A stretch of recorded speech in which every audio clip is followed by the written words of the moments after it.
ഇത്തവണയും ബാർസയുടെ കിരീട വരൾച്ച കന്ത്യം കുറിക്കാൻ ഫുട്ബോൾ ദൈവങ്ങൾ കനിഞ്ഞില്ല.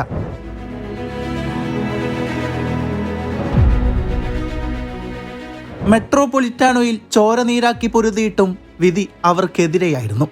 ഓരോ ആരാധകന്റെയും പ്രതീക്ഷകൾ അമ്പെ പാളിപ്പോയി. നെഞ്ചുപൊളിക്കുന്ന ഈ തോൽവി ബാർസ പ്രേമികളെ സംബന്ധിച്ചിടത്തോളം താങ്ങാവുന്നതിലും അപ്പുറമാണ്. സ്വപ്നങ്ങളുടെ ആ കൊടുമുടിയിൽ നിന്നും പാതി വഴിയിൽ വീണുപോയതിൻ്റെ ആഴത്തിലുള്ള നൊമ്പരം വാക്കുകൾക്കും അപ്പുറമാണ്. ചാമ്പ്യൻസ് ലീഗിന്റെ ക്വാർട്ടർ ഫൈനൽ രണ്ടാം പാദത്തിന് വിസിൽ മുഴങ്ങുമ്പോൾ ബാർസലോണയുടെ ആരാധകർക്കുള്ളിൽ വലിയൊരു അഗ്നിപർവ്വതം പുകയുന്നുണ്ടായിരുന്നു.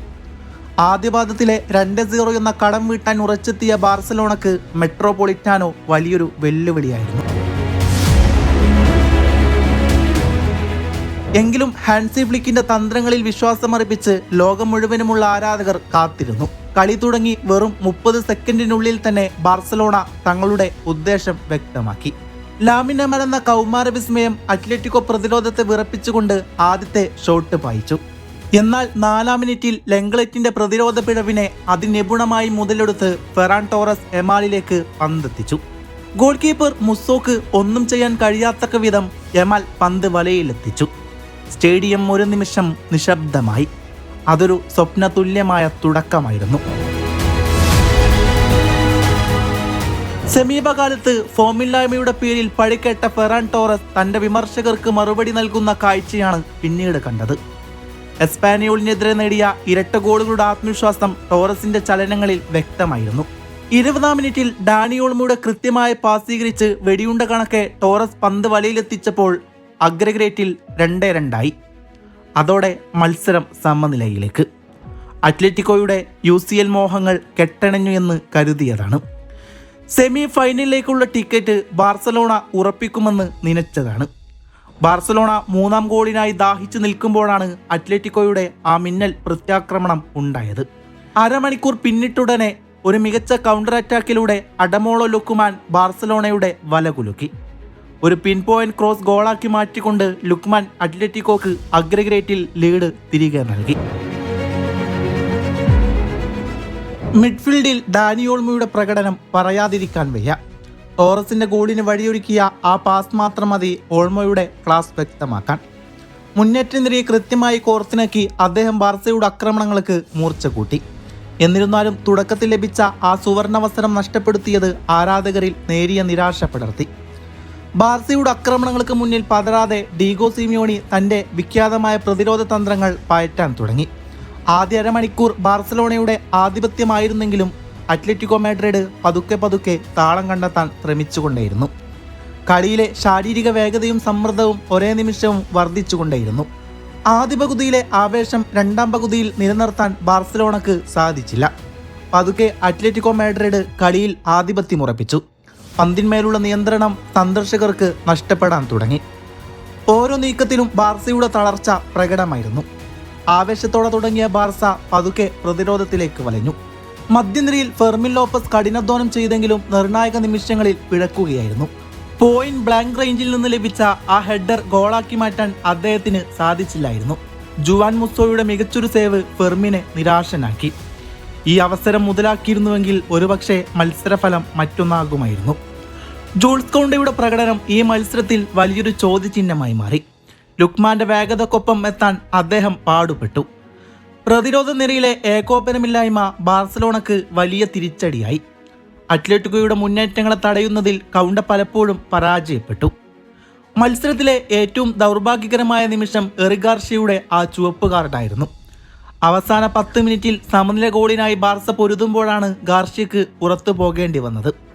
അലക്സാണ്ടർ സൊർലോത്തിനെ ഫൗൾ ചെയ്തതിന് ലഭിച്ച ഈ ചുവപ്പ് കാർഡ് ബാർസയുടെ അവസാന പ്രതീക്ഷകളും കെടുത്തിക്കളഞ്ഞു.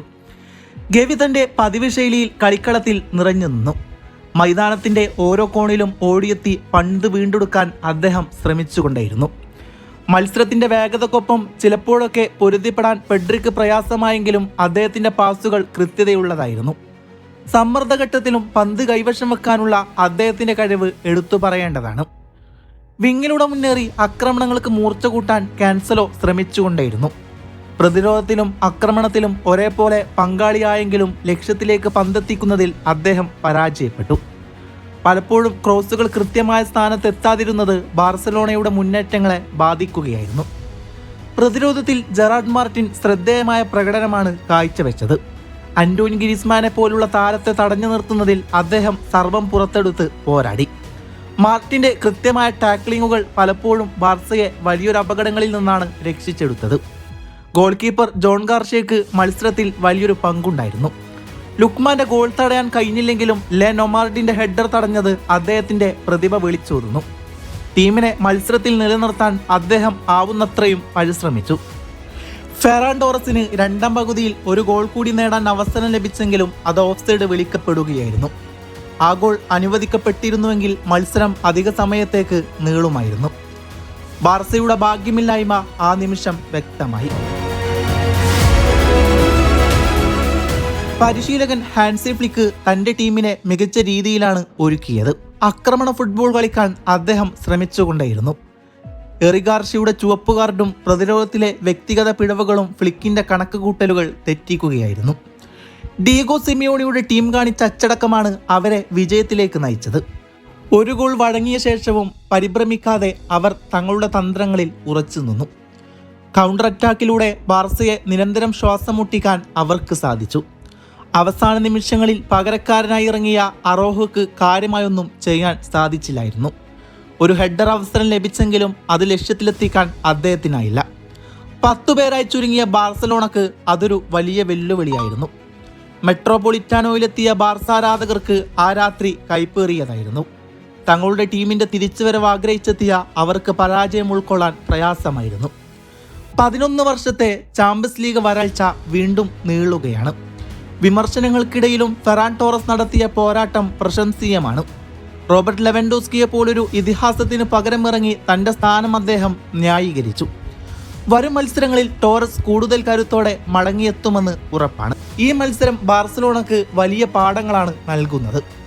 വലിയ ടൂർണമെന്റുകളിൽ വ്യക്തിഗത പിഴവുകൾ എത്രത്തോളം മാരകമാകുമെന്ന് ഈ പരാജയം വീണ്ടും ഓർമ്മിപ്പിക്കുകയാണ്.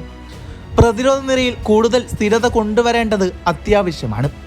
യൂറോപ്പിലെ വൻശക്തികളായ ബാർസലോണക്ക് ഈ പരാജയം ഒരാഘാതം തന്നെയാണ്. എങ്കിലും കളിക്കളത്തിൽ അവർ കാണിച്ച പോരാട്ടവീര്യം വിസ്മരിക്കാനാവില്ല. തോറ്റെങ്കിലും തല ഉയർത്തി തന്നെയാണ് അവർ മെട്രോപൊളിറ്റാനോ സ്റ്റേഡിയം വിട്ടത്. ചാമ്പ്യൻസ് ലീഗിൽ നിന്ന് പുറത്തായെങ്കിലും ആഭ്യന്തര ലീഗിൽ ശ്രദ്ധ കേന്ദ്രീകരിക്കാൻ ബാർസലോണക്ക് ഇനി സാധിക്കും. ഈ പരാജയത്തിൽ നിന്ന് പാഠങ്ങൾ ഉൾക്കൊണ്ട് വരും സീസണുകളിൽ അവർക്ക് തുണയാകും.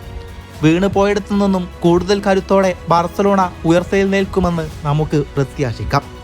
കാറ്റാലൻ കരുത്ത് വീണ്ടും ലോകം അറിയുക തന്നെ ചെയ്യും.